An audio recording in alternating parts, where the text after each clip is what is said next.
nosotras vamos a hablar un poquito sobre el libro de afectividad ambiental, sensibilidad, empatía, estéticas de la ambiental.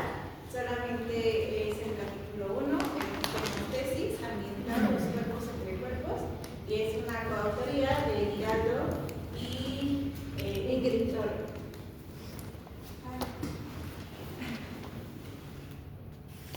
Bueno, como lo hemos estado realizando en todas las clases, vamos a hablar sobre el contexto de los autores.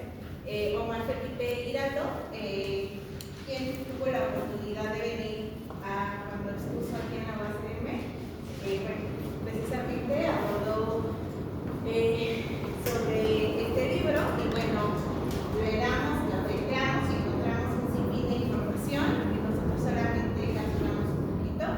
Nació en Bogotá en 1981, es profesor asociado sede de tiempo completo en la ENES Mérida de la UNAM, es doctor en Ciencias Agrarias por la Universidad Autónoma de Chapingo y cuenta con una maestría en Desarrollo Rural. Ha trabajado como investigador en CONACYT en el Colegio de la Frontera Sur, donde cofundó y coordinó la maestría en agroecología. Y entre sus publicaciones se incluyen 35 artículos, de los cuales ha participado en varios capítulos de los libros, además de 4 libros de su autoría. Ha recibido múltiples reconocimientos, incluyendo el Premio de Investigación en Ciencias Sociales de la Academia Mexicana de Ciencias en el 2021, y su trabajo se centra en ecología política, agroecología política, filosofía ambiental y alternativas al desarrollo. Nuestra fuente es Ecosur 2025. Y bueno, aquí hay uno de nuestros principales hallazgos, es que cuando comenzamos a buscar precisamente acerca de Ingrid Fernanda Toro, nos encontramos que fue medio difícil encontrar información sobre ella. Encontramos 2 parrafitos. Bueno, sabemos que es de Colombia, está en su segundo año de estudios doctorales en el Colegio de Frontera Sur y es autora de los libros Afectos en línea de fuga y Afectividad ambiental, sensibilidad, empatía y estética de hábitat. Y en una de sus conferencias hizo alusión de que son pareja, ¿no?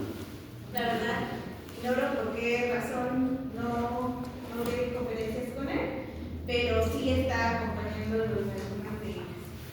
Y bueno, también en el mismo muestreo yo quería conocerla, ¿no? O sea, yo la quiero ver, quiero escuchar su voz.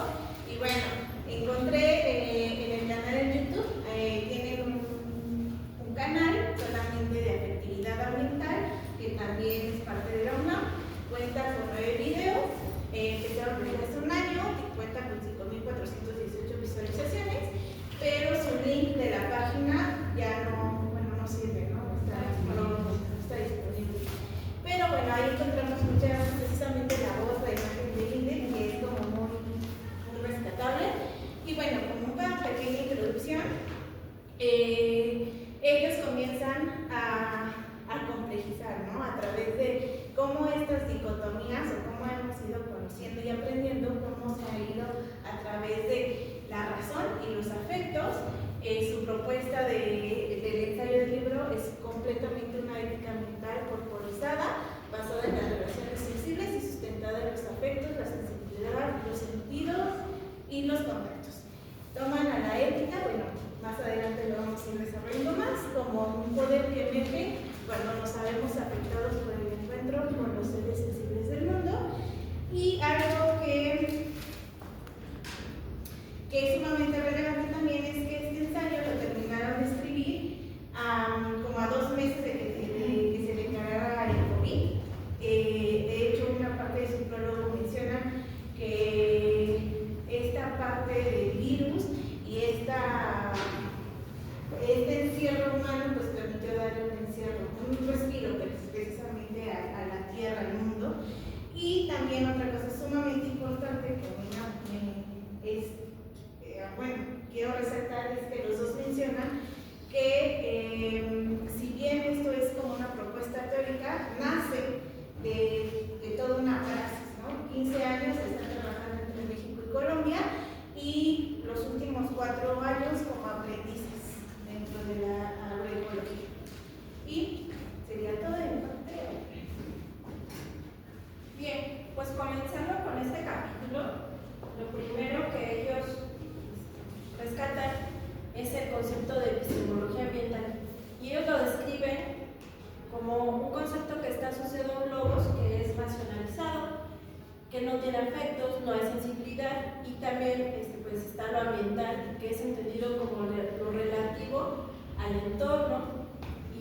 en oposición a lo humano y lo social.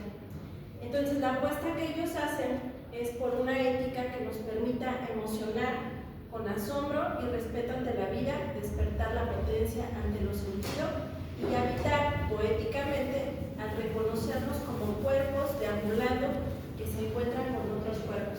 Y aunque esto suena muy poético, pues ahorita vamos a ver de dónde nace esta magia, ¿no? Porque no nada más es como algo para romantizar a la afectividad, sino que pues tiene mucho sentido cuando ellos nos hablan acerca de estos cuerpos y cómo han dado origen a la vida esos encuentros.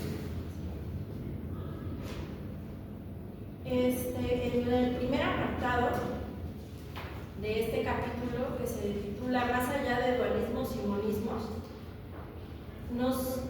ellos reconocen que la epistemología ambiental ha insistido en que la crisis ambiental es una crisis ontológica.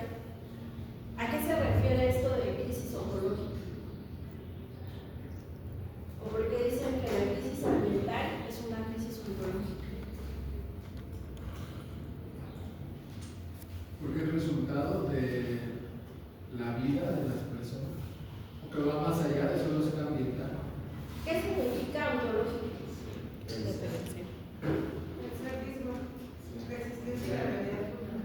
Entonces, se refiere a cómo las personas perciben su existencia y cómo interactúan con su entorno. Y además, pues obviamente esta crisis ontológica pues tiene que ver con algo totalmente, una visión totalmente utilitaria, ¿no?, de la naturaleza. En la filosofía, esta separación del ser humano y el resto de los seres ha sido atribuida al pensamiento metafísico que se remonta a Platón y que se consolida en la modernidad con el positivismo cartesiano. Omar nos dice que el problema en la modernidad es que la primera parte de los dualismos, o sea, el sujeto, la mente, la cultura, la razón, lo civilizado, lo masculino, lo secular, se separa y se sitúa en una posición de superioridad frente a la parte subordinada del binarismo, o sea, el cuerpo, la naturaleza, los afectos, lo primitivo, lo femenino y lo sagrado. Esto lo retoma del autor Arturo Escobar, 2012. Y además ellos aclaran que no se trata entonces de un tipo de saber enfocado exclusivamente en defender la naturaleza no humana, refiriéndose a los ecosistemas y a los seres animales, sino también un tipo de ontología política que defiende los aspectos reprimidos de la dualidad, como son la afectividad, la sensibilidad, la intuición, la espiritualidad, la feminidad, el cuerpo, y todos aquellos atributos que están asociados con la naturaleza, ubicados en un nivel de inferioridad y que pueden ser susceptibles de ser explotados y dominados, como dice Plumbo. Ustedes recordarán a Arnaez, que es el fundador de la ecología profunda, y que él, trata de hacer como una operación de sutura para borrar esa disyunción entre el yo y la naturaleza. Sin embargo, pues esto ha tenido algunos problemas debido a que pues esto no es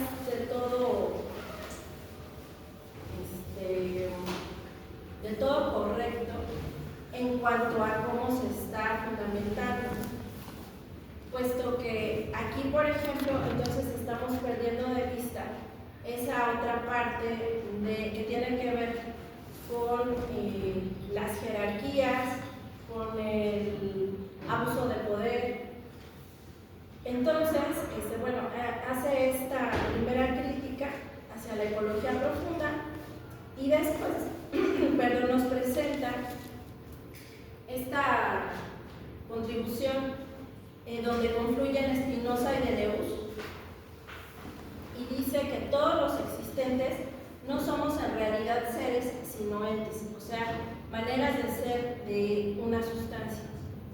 Esto también tiene que ver con el taoísmo, o es un acercamiento también al taoísmo y también a la cosmovisión de los pueblos ancestrales del Abya Yala. Pero además, pues nosotros tenemos en cuenta pues, el pensamiento ambiental de diferentes escritores que nos han ayudado a concebir una reunificación de un todo orgánico como un todo orgánico.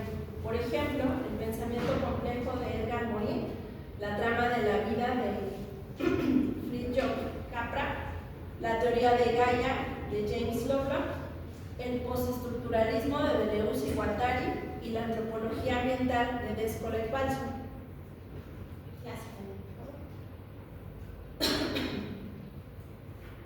Y se remarca otra vez que debemos de avanzar hacia un tipo de ética que permita tanto la continuidad como la diferencia. Entonces eso es muy importante tenerlo en cuenta. No se trata de hacer un monismo ontológico y bueno, ahorita vamos a hablar acerca de eso. Ya recordarán que de hecho Lev nos dio en el libro La apuesta por la vida. Nos hace una crítica al autor Murray Bookchin y su monismo ontológico. Entonces, aquí se tiene que reconocer esa distinción, ¿sí?, entre los seres humanos y la otredad, de forma que no se haga una disolución y digamos que todos somos iguales.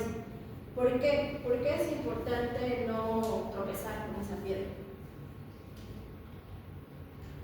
¿Por qué no deberíamos de caer en un monismo ontológico?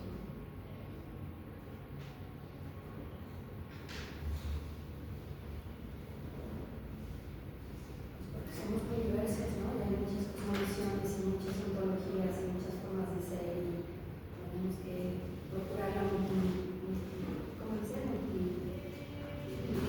¿no? Ajá, o sea, vamos a tender hacia la multiplicidad, pero ¿por qué es importante no hablar de una igualdad, por ejemplo, entre hombre y mujer, y distinguir las diferencias entre ellos? Porque cuando estandarizas se pierde la riqueza. Exactamente. Entonces vamos a perder una riqueza, ¿no? Pero además podemos caer en una cuestión donde digamos, bueno, si entonces todos tenemos esta posibilidad de coexistir y además tenemos que respetar a todos los seres, pues entonces ¿qué vamos a comer, no? Entonces, bueno, y eso pretendiendo que los seres sintientes pues son los seres animales. Podemos decir que vamos a ser vegetarianos, pero creo que hay que hacer una distinción entre todos los seres, porque sí, no es lo mismo tener piel que tener plumas, que tener escamas, ¿no? Entonces, como nos decía Vicky, pues sí tenemos que tener en cuenta esas diferencias para tener esa diversidad, ese bagaje. Y bueno, Plumwood sostiene que la pérdida de tensión entre lo diferente y lo semejante ha sido una de las características principales en la historia de la colonización. De hecho, nos dice que la dialéctica entre la conexión y la alteridad es clave para una interacción no instrumental. ¿A qué se refiere con esto de la conexión entre, bueno, la dialéctica entre la conexión y la alteridad?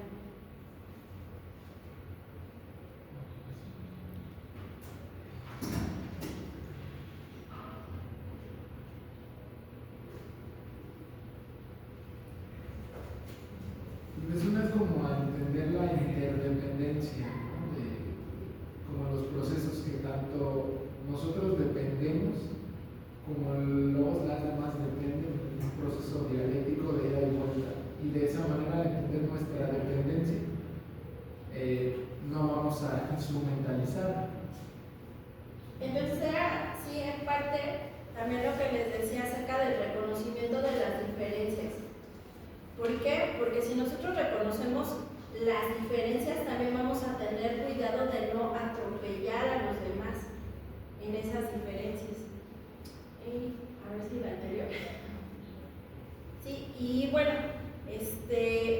para Lev, pues es imposible aspirar a una totalidad unificante que funda en una mismidad la materialidad del mundo y lo simbólico, que era lo que les decía acerca de la crítica que hizo al monismo ontológico de Murray Bookchin. La siguiente, por favor. Y él propone que no debemos de hacer un forzamiento monista de la diferencia ontológica, sino reencauzar el pensamiento hacia la inmanencia de la vida a las condiciones ecológicas del planeta, de modo que pueda fundarse en una nueva coherencia entre lo real y lo simbólico. ¿Por qué? Porque aquí se da una discusión donde se habla acerca de la cultura como parte evolutiva de la naturaleza. Entonces, bueno, en esta discusión Ángel Maya plantea un diálogo entre Spinoza y Darwin al afirmar que la cultura en cuanto forma adaptativa hace parte de la naturaleza. Entonces se mira a la cultura como esa prolongación de la evolución, asegura un hecho tan natural como la evolución biológica. Es la naturaleza la que se convierte en cultura. La cultura no constituye una intromisión extraña en el orden de la naturaleza. Y entonces aquí tenemos a Plumwood, Lev y Ángel Maya defendiendo la idea dialéctica entre ambos órdenes, la cultura y los ecosistemas, lo simbólico y lo real. La siguiente, por favor. Y entonces ahora sí, ellos pues hacen su planteamiento, donde dicen que es insuficiente plantear el problema desde dos órdenes, ya sea la cultura y la naturaleza. Y entonces remarcan que siempre debemos de tener en cuenta las particularidades humanas, sus tejidos simbólicos, el lenguaje y sus procesos de significación, como han insistido Lacan o Lev, y ellos opinan que es insuficiente mantener ese dualismo ontológico. El dualismo ontológico, entonces basado en la dialéctica y no jerarquía, tiene el problema de concebir lo ambiental desde dos polaridades, y el monismo ontológico tiene su dificultad al negar la diferencia. La siguiente, por favor. Eso nos lleva a que ellos nos dan esta propuesta para salir de esos pares, naturaleza y cultura, o ecosistema y cultura, y atender el fenómeno de las multiplicidades, no a partir de dos órdenes, sino desde el principio de multiplicidad que compone la vida. Entonces, ¿esto a qué les suena? Una lectura que vimos en el educativo el semestre pasado. La del rizoma. Al rizoma, ¿no? Entonces, ¿recuerdan cuáles eran las características del rizoma?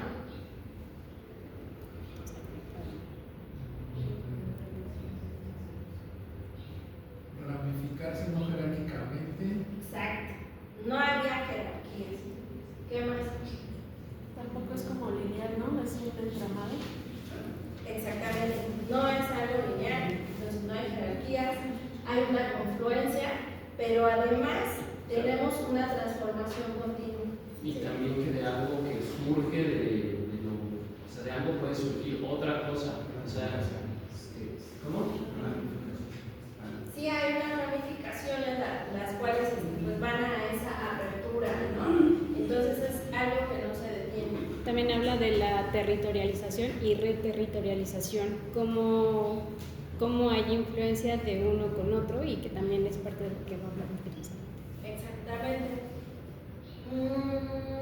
Entonces, bueno, ellos hablan además de estas multiplicidades en enmañanamientos, líneas y senderos, y dice que aquí pues todos ellos juntos, o sea, todos los seres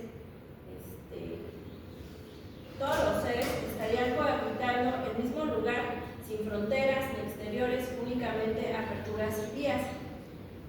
Esta teoría que ellos hacen, pues la apoyan a partir de lo que dice el antropólogo inglés Timmington acerca del ambiente. Dice que el ambiente podría verse como un enredo que incluye múltiples componentes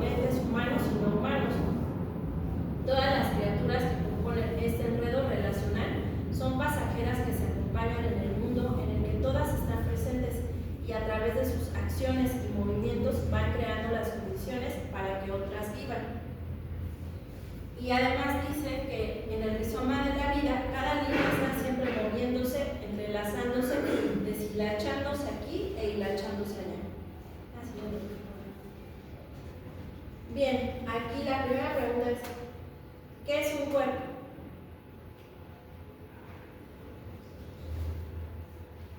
¿Qué es un cuerpo? Puede ser como algo que ocupa un espacio. ¿Esa era la materia? A ver, ¿qué es un cuerpo?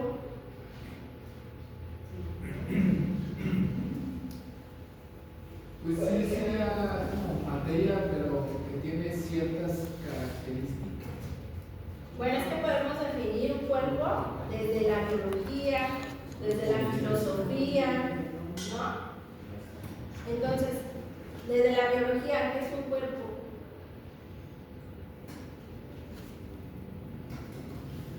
Un organismo. Lo bueno es que lo usamos todo el tiempo, pero no sabemos qué es.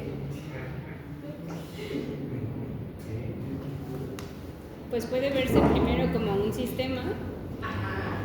que está compuesto por células, que van a formar tejidos, órganos, y bueno, aparte de ello está conformado por otros organismos dentro del propio cuerpo. Exactamente. Entonces, un cuerpo, si ustedes recuerdan, pues es como una organización de aparatos y sistemas, ¿no? Es en el aspecto biológico. Tenemos que tener aparatos y sistemas. Pero también tenemos cuerpos en química, tenemos cuerpos simples y compuestos, y también tenemos cuerpos biológicos, bueno, como este que acabamos de asumir, pero también tenemos cuerpos naturales, como los cuerpos celestes. ¿Qué más? Cuerpos celestes, entonces tenemos cuerpos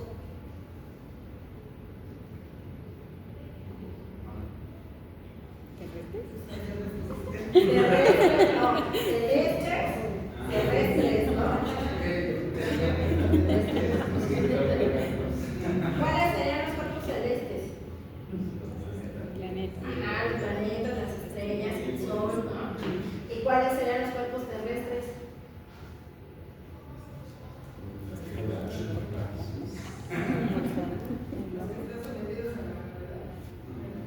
Como las montañas y los lagos, exacto. Bueno, por ahí va. Y también en el arte tenemos cuerpos, ¿no? ¿En dónde? Cuerpos de danza, ¿sí? Cuerpos en movimiento. Entonces, les hago esta pregunta porque el siguiente subtema habla de los encuentros entre cuerpos.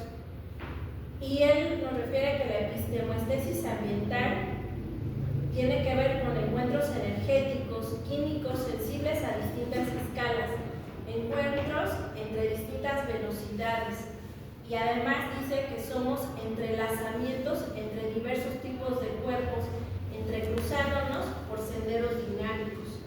Entonces, si nosotros recordamos que estamos hechos de átomos y entonces pensamos en que esa sustancia de los elementos va conformando a las moléculas y estas moléculas conforman macromoléculas, por ejemplo los aminoácidos que vienen a conformar a las proteínas, y las proteínas de alguna manera confieren a la célula diferentes aportes estructurales, de señalización, etc. ¿En qué momento nosotros hablamos de materia inerte y entonces decimos que tenemos puesta la vida como tal? O sea, ¿dónde está esa línea en la cual nosotros teníamos pues simples elementos, carbono, nitrógeno, oxígeno, y luego llegamos a tener la vida? Porque además tenemos seres que son muy evolucionados y que que no están vivos, como por ejemplo los virus, ¿no? Entonces ellos se quedan nada más como en una parte macromolecular.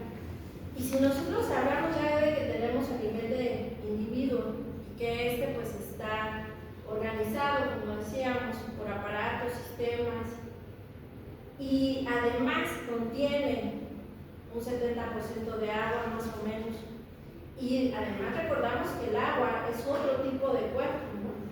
Este cuerpo que está dentro de nosotros, ¿se queda ahí para siempre? No, está en constante afluencia.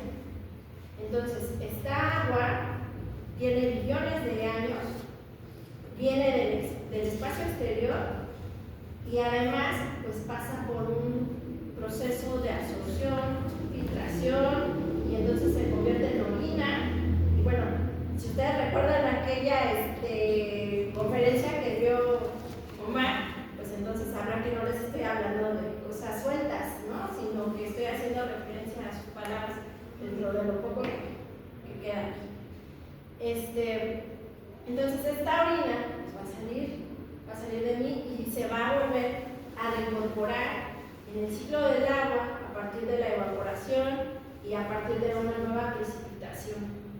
Entonces, aquí es cuando nosotros empezamos a pensar en qué es un cuerpo y cómo este cuerpo tiene la capacidad de vivir, experimentar, sentir, percibir, pero además tiene el razonamiento para no atropellar a otros cuerpos y para no actuar de una manera inconsciente sobre ellos. Recordemos también que tenemos billones de bacterias, que tenemos billones de células y que esas células se están renovando constantemente. Entonces, si cada 7 años se renuevan todas las células de mi ser, ¿yo soy la misma persona de hace 7 años? Físicamente no, pero la conciencia se queda, se renueva, ¿no? Entonces, pues nosotros tenemos que tener en cuenta que cuando Él nos está diciendo que hablamos de multiplicidades y de enmañanamientos, pues tenemos que pensar en que toda esta diversidad biológica de la cual somos parte, pues está confluyendo con nosotros y que esta naturaleza no debe de ser vista como un telón de fondo, ¿no? Sino que tenemos que tener cuidado de tener esas vías y que nosotros somos responsables además de sus sufrimientos, porque, bueno, no se trata de pensar en las plantas como seres sintientes, pero sí tendríamos que pensar que si no tienen agua, de alguna manera, pues ellas están experimentando esa necesidad del agua, ¿no?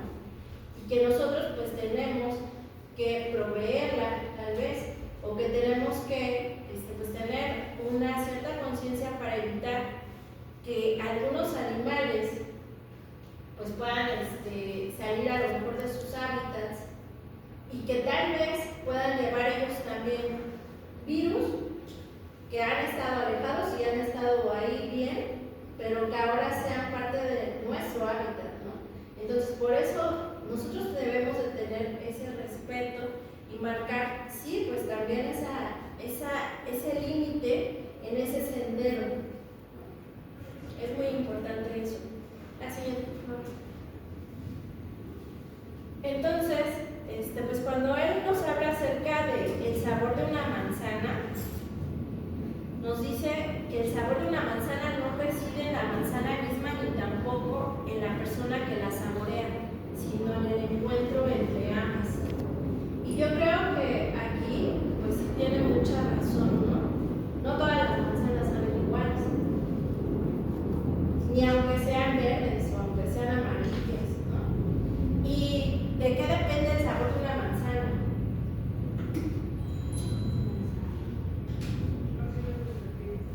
Pues de un montón de cosas, el cultivo, la disponibilidad del agua, el ciclo cultivado, las sustancias de la cosecha, el transporte. Entonces, la manzana pues tiene su propia historia y su historia confluye con la mía. Entonces, no va a ser lo mismo que yo me coma una manzana cuando no se me antoja la manzana o que me la coma cuando tengo mucha hambre, ¿no? Entonces, ese encuentro va a hacer que esta manzana me sea más placentera, o ese sabor me sea más placentero. Y yo aquí también quisiera que ustedes piensen si realmente los sentidos han evolucionado de manera que nosotros podamos saborear una manzana. O porque nosotros vemos a colores y ciertos animales no. O porque ciertos animales prefieren otro tipo de alimentos y no las manzanas propiamente. Entonces, sí hay diferencias entre nosotros. No podemos hablar de que todos somos iguales, ni siquiera entre hombres y mujeres. Y dice que la epistemoestesis ambiental entiende que ningún cuerpo puede existir sin nosotros, pues cada uno de ellos adquiere sus propiedades como resultado de sus interacciones con los demás. Sin embargo, existe también una paradoja, porque también es una ontología en donde no hay fusión y pérdida de la diferencia. Entonces, no hay fusión y pérdida de la diferencia.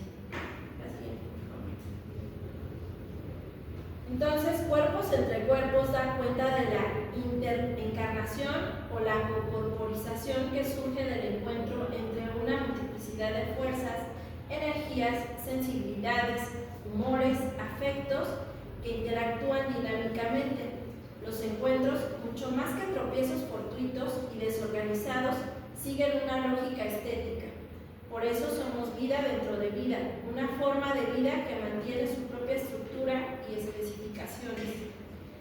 Esta parte de los encuentros, mucho más que tropiezos fortuitos y desorganizados, hace referencia a los fractales. ¿Qué es un fractal?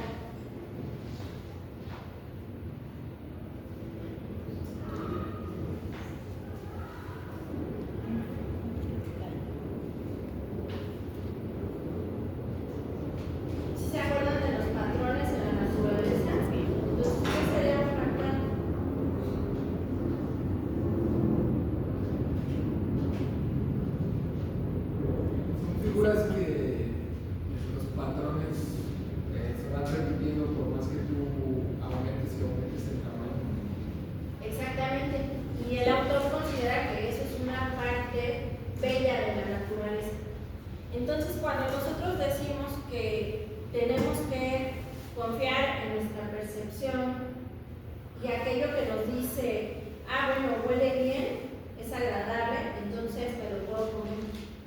Se ve bien, es agradable, entonces lo tengo que admirar, ¿no? Y si se admira, pues entonces pues hay que respetarlo y hay que defenderlo.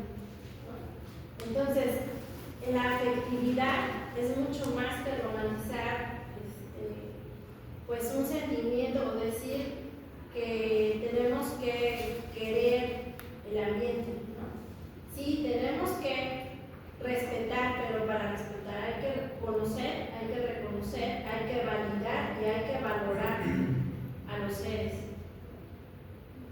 Y pensar no nada más en el perrito, en el gatito, sino en la pulga del perrito, en la pulga del gatito. Y claro que tenemos también seres que nosotros diríamos, pero ¿para qué existen los moscos? Pues también tienen su utilidad, están dentro de este ecosistema. Pero si nosotros no queremos que se multipliquen, pues entonces hay que barrer el agüita del charco, ¿no? Para que no tengamos ahí pues aquellos animalitos que nos están provocando un perjuicio. Entonces, de eso se trata este capítulo, de esto va este capítulo. Y por último, pieles entre pieles. Aquí nos dice que la historia de la coevolución es la historia de la inserta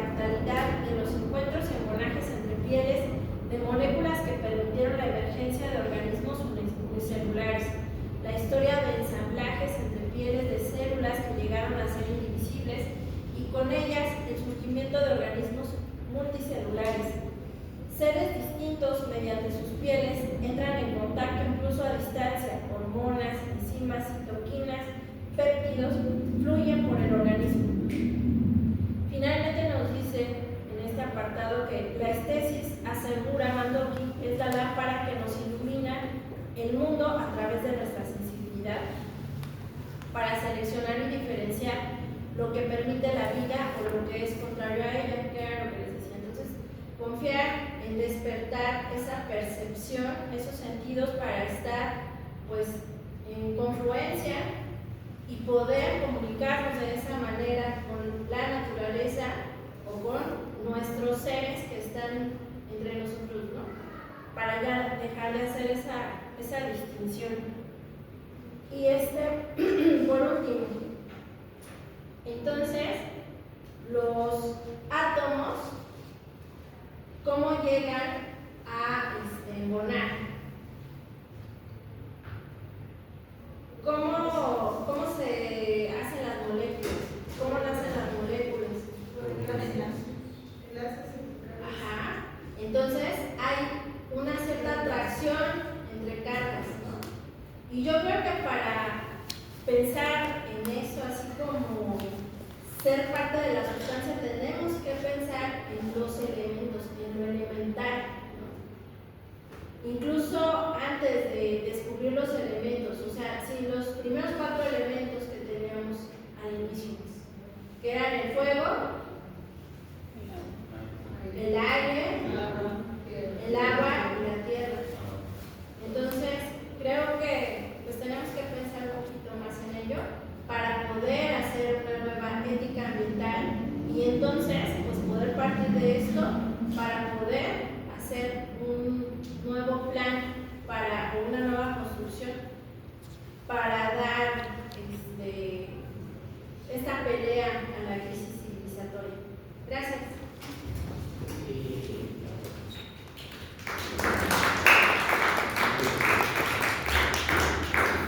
¿Alguien tiene un plumón que preste? ¿No? Pues bueno, también. Sí, pero es que yo me inspiro, y siento que la joder el plumón. Bueno, los siguientes tres temas ya es para finalizar el primer capítulo. Mundo entre mundos, bueno, precisamente como mencionaba Ana, ellos comienzan a problematizar qué es el cuerpo, ¿no? A través, o más bien haciendo una crítica a lo que se sigue diciendo a través de la modernidad y del famoso yo, ¿no? Hay tantas palabras que Jacob von no sé qué, él introduce el concepto de Humboldt o mundo circundante. ¿Esto qué quiere decir? Que cada ser vivo percibe su entorno según su biología, ¿no? Y entonces él comienza a hacer un par de ejemplos, ¿no? No es lo mismo lo que nosotros percibimos, y yo lo veía hasta de hombre y mujer, ¿no? No es lo mismo lo que percibe una mujer a lo que percibe un hombre. Es más, hasta ¿se acuerdan que también hubo una lectura que hablaba del tiempo y nuestra percepción sobre el tiempo era completamente diferente? Y yo lo pensaba, ¿no? Daba ejemplo creo que de la garrapata, y yo pensaba hasta de un piojo, ¿no? No es lo mismo la necesidad de un piojo a la necesidad de la cucaracha, ¿no? Que a lo mejor lo vemos como seres que al final los queremos erradicar, pero tienen una función. Entonces él comenzó a decir que no hay un mundo único, sino múltiples mundos coexistentes. Es decir, a través de que nosotros como cuerpo somos mundos, en este mundo existen mundos. Y lo veíamos, por ejemplo, en las bacterias, ¿no? O sea, todos los que tenemos problemas gastrointestinales, hay que levantar la manita y vamos a ver cómo es que nuestro mundo completamente está interconectado con otros mundos que a su vez están interconectados con otros mundos. Y entonces ellos comienzan a definir que los mundos entre mundos quiere decir que existen diferencias, claro que sí, que son sumamente importantes, sí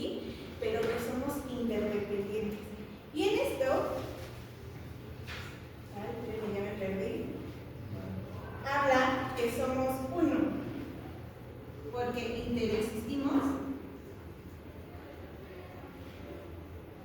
y porque dos, intersomos. En este final, estos mundos circundantes que se entrelazan unos a otros, porque estamos en continuos intercambios,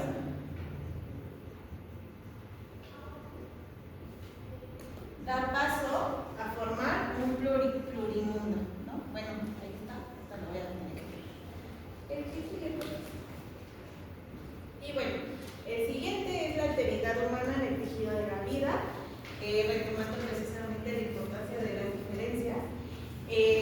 Yo lo hice como en tres grandes apartados. Uno, el humano como tejedor de símbolos. Creo que ellos hacen todo un entretejido de todo lo que hemos visto en epistemología y este está súper guau, ¿no? La vida humana está atravesada por significados y lenguajes. No sé, cuando hablábamos precisamente de los anclajes, creo que fue epistemología 1. Sí. Después, Hertz habla que el ser humano es un animal inserto en tramas de significado, y esto, es que perdónenme, pero fue mi pan día con día comunicación. ¿Qué significa cultura? Es un entramado de significaciones y de símbolos que hacemos los seres humanos, ¿no? Entonces, aquí yo inserto la cultura.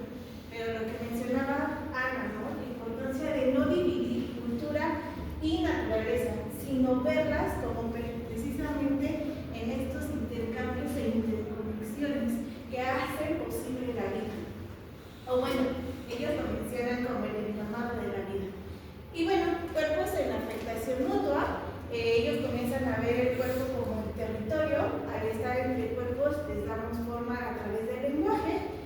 Y Emma León habla de las emociones no son individuales, sino tejidas en interacciones con otros, y da un ejemplo. Por ejemplo, me cansé, es que hablo muy rápido, comienza a decirme lo mismo lo que significamos, por ejemplo, los colores en Estados Unidos, que solamente tienen el verde, ¿no? Black, white, negro, blanco, o nosotros que hasta le ponemos rosa mexicano, verde bandera, rojo pasión, ¿no? Y él mencionaba precisamente que en Nueva Delhi ni siquiera tenían como esa división, sino que el azul y el verde lo toman como uno, que precisamente los investigadores lo nombran como el grue, el color, y en realidad su palabra para definir esa palabra es Kipsa Cook.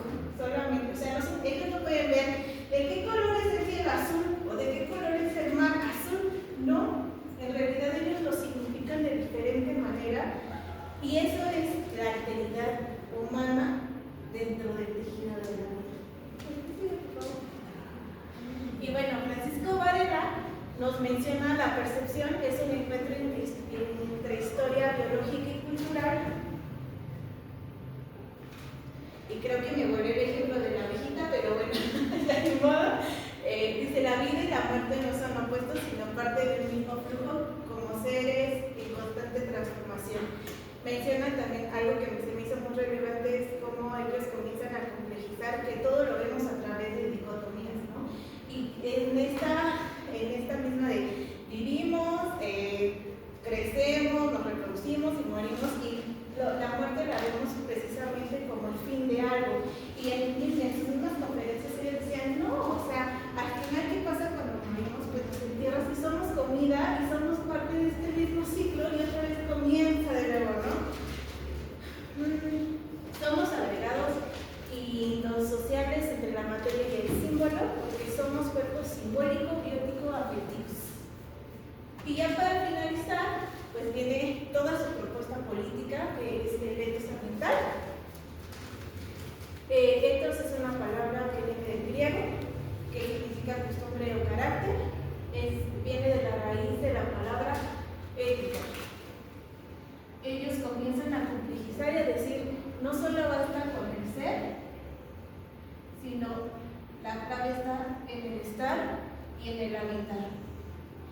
Y entonces comienzan a decir que tenemos, o sea, la apuesta o la clave es reaprender.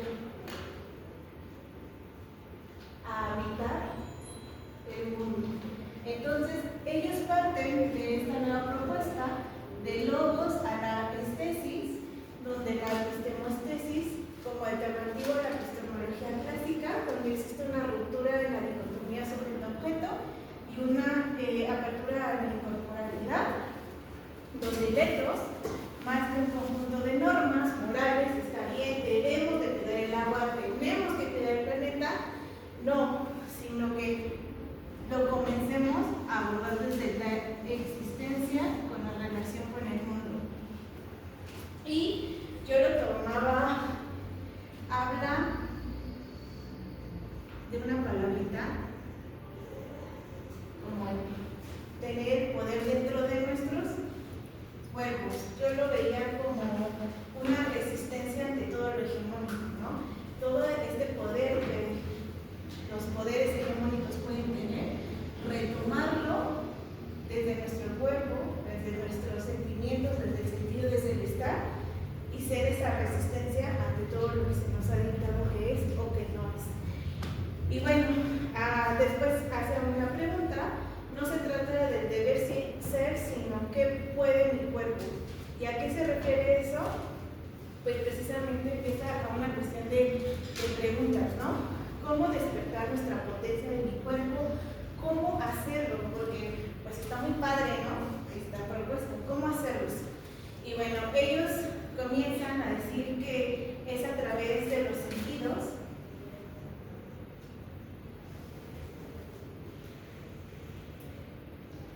Y que no nos vayamos tan lejos, que los saberes ambientales están basados en los sentidos y esto lo hacen las comunidades. Ellos a través de su praxis se han dado cuenta de esto. Entonces, decía que hay un ejemplo que le gustaba mucho, que en Chiapas observaba que la gente decía, la plantita quiere agua, ¿no? O el cielo está así porque quiere llover. Entonces, que en este reconocer que la otredad quiere algo es posicionarlo como agente. Y entonces, sobre los saberes ambientales, las comunidades, viene algo que, híjole, la gran apuesta para nosotros, que sería la empatía.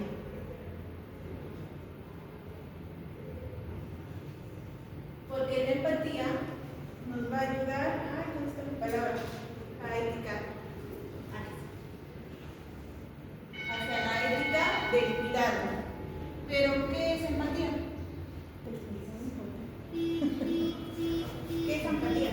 ¿Se consideran empáticos? ¿Con quién se consideran empáticos? ¿Solamente con nosotros? ¿O con los que nos convienen? ¿Con quién? ¿Qué es empatía? Yo me acuerdo de empatía porque me la dejaban exponer desde chiquitita y con mi cartulina en el micrófono y me lo sé de memoria. Pero, ¿qué es empatía?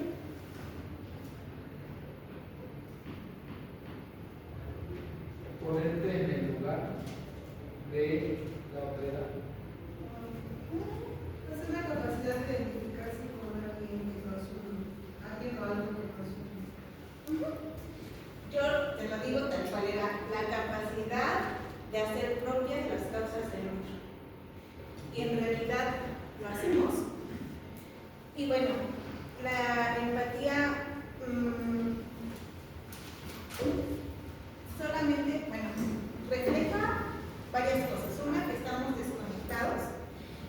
Y en una ponencia él decía, aunque estemos desconectados, nosotros para los otros seguimos estando y seguimos siendo. Aunque no para nosotros no. Esa es una. Y dos, que esto es como para una pregunta que al final vamos a hacer.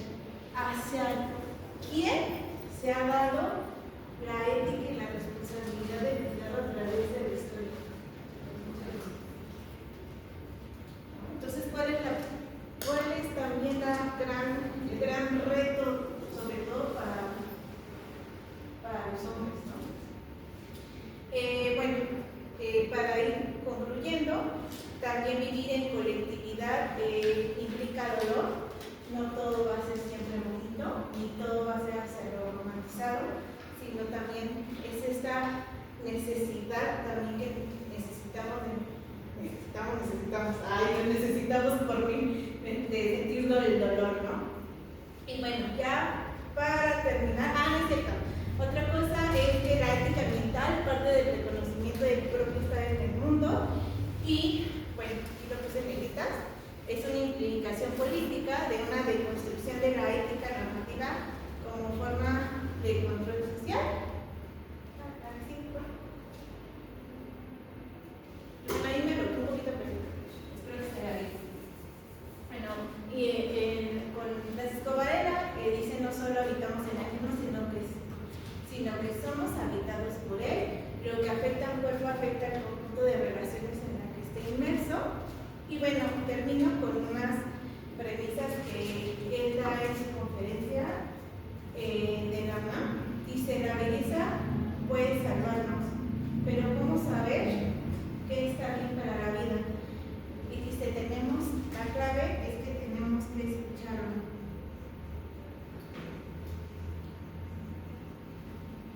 Y bueno, de ahí no sé si se acuerdan que cuando vino la apuesta era la alfabetización en ella. Porque al final, él hablaba que al ver estas pequeñas cosas veíamos la estética del ser estar y lo veíamos como arte que se une a la que va a exponer Vicky y Alejo, ¿sí? Como una resistencia. Y bueno, bueno, para finalizar, el problema ambiental es una crisis civilizatoria de pensamiento, de conocimiento, hasta de educación, y ellos lo plantean como una crisis de sensibilidad. ¿Cómo podemos diseñar prácticas que transformen